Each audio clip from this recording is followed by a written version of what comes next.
आज मी तुम्हाला चिरमुऱ्यापासून मस्त अशी रेसिपी बनवून दाखवणार आहे। त्यासाठी बघा ही सपाट वाडगं मी चिरमुरे घेतले होते। एवढे थोडे म्हणजे तुम्हाला जेवढे आता माणसं असतील त्याप्रमाणे घ्यायचे। ह्यांना काय करायचं माहिती का, स्वच्छ धुवून घ्यायचे। 2 पाण्याने बघा मी स्वच्छ धुवून घेतलेले, धुतले की नाही की असे एकदम सॉफ्ट होतात। पूर्णपणे पाणी नितळून घेतलेलं आहे ह्याच्यात, कारण की जास्त पाणी ठेवू नका। साहित्य काय काय घेतले बघा, एक छोट्या आकाराचं गाजर वरची साल काढून खिसून घेतलेले, अर्धा कांदा घेतलेला आहे तो पण असं बारीक कापून घेतलेला आहे, अर्धा छोट्या आकाराचं टोमॅटो ते पण मी कापून घेतलेलं आहे, थोडीशी कोथिंबीर घेतलेली आहे, ह्याच्यामध्ये आलं लसूण आणि हिरवी मिरची मी कुटून घेतलेली आहे। तर हे पण आपण सगळं काढून घेऊया। एकदम छोट्या आकाराचा बटाटा घेतलेला आहे, साल काढून खिसून 2 ते 3 पाण्यानं स्वच्छ धुवून बघा हे अशा पद्धतीत मी नितळून चाळणीमध्येच ठेवला होता। अशा गाळणीमध्ये किंवा कशामध्ये पण पूर्ण पाणी नितळून घ्या त्याचं। छोटा अर्धा चमचा मॅगी मसाला, गरम मसाला जरी टाकला तरी पण चालू शकतो। मॅगी मसाला कसा बनवायचा त्याची रेसिपी पण मी अपलोड केलेली आहे। थोडीशी हळद, थोडीशी टाकायची मिरची पावडर, हिंग टाकलाय थोडासा, चवीप्रमाणे टाकायचं मीठ। चिरमुऱ्याला पण मीठ असतं ना, तर त्यामुळे थोडंसं मीठ कमीच टाका, चव बघून टाका। छोटा अर्धा चमचा जिरे धने पावडर, अर्धी वाटी टाकायचं ह्याच्यामध्ये बेसन पीठ। हे पहिलं मिक्स करून घ्यायचं चांगलं, मस्त असं बघा मिक्स करून घेतलेलं आहे। अशा पद्धतीत चांगलं मिक्स करून घ्यायचं। ह्या चिरमुऱ्यांच्या तर खूप रेसिपी मी वेगवेगळ्या पद्धतीनं अपलोड केलेल्या आहेत। आता ह्याच्यामध्ये तुम्ही बदल करून काय काय टाकू शकता।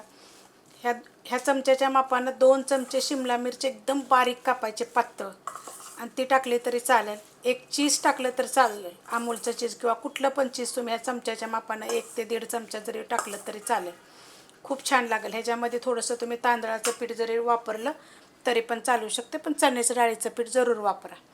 थोडं थोडं पाणी टाकायचे, आपल्याला हे चांगलं कालवून घ्यायचं आहे। मस्त असं बघा मिक्स करून घेतलेलं आहे, जास्त पातळ करायचं नाही आहे। अशाच पद्धतीमध्ये खूप चविष्ट लागतं बरं का हे।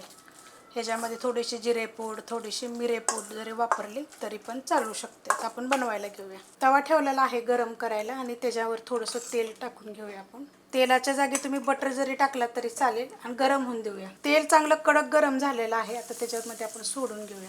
जसे लहान मोठे आपल्या आवडीप्रमाणे करायचं, आणि असं हातानं पसरून घ्यायचं थोडंसं। अशा पद्धतीने बघा मी पसरून घेतलेलं आहे। खूप चविष्ट होतात बरं का, एकदा करून बघा, कारण की आपल्याकडे घरात तर असतातच ना लाह्या, तर करायच्या। गॅस आहे मिडियम, आणि मिडियम गॅसवरच आपल्याला ह्याला चांगलं खरपूस भाजून घ्यायच्या।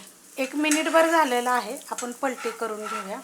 गॅसवर बघायचं, लहान मोठा गॅस असा मस्त असं क्रिस्पी भाजायचं, म्हणजे खाताना की ना त्याचा कुरकुरीतपणा मस्त लागतो। ह्याच्यामध्ये तुम्हाला मी सांगते, 1 अंडं जरी फोडून टाकलं आणि मिक्स करून जरी बनवलं तरी पण चालेल, बेसन पीठ न टाकता। तशा जर रेसिपी वेगवेगळ्या पाहिजे असल्या तर कमेंट करून सांगा। रेसिपी कशा वाटतात माझ्या ती पण तुम्ही कमेंट करून सांगत जा। आणि मला एक विचारायचे, तुम्ही कुठून बघता रेसिपी, कुठल्या गावावरून वगैरे, किंवा माझ्या गावाच्या आजूबाजूच्या पण आहेत का तुम्ही, तर जरूर मला कमेंट करून सांगा। खालच्या साईडून पण आपण थोडंसं एकदम असं तेल सोडून घेऊया। बटर जरी सोडला, तूप जरी सोडलं तरी चालेल। मुलांना काय होतं माहिती आहे का, टिफिनला काय द्यायचं किंवा घरी येतात आता नाश्त्याला काय द्यायचं, खूप प्रश्न पडतो। तर असं काय जर शिल्लक असेल तर जरूर तुम्ही बनवा।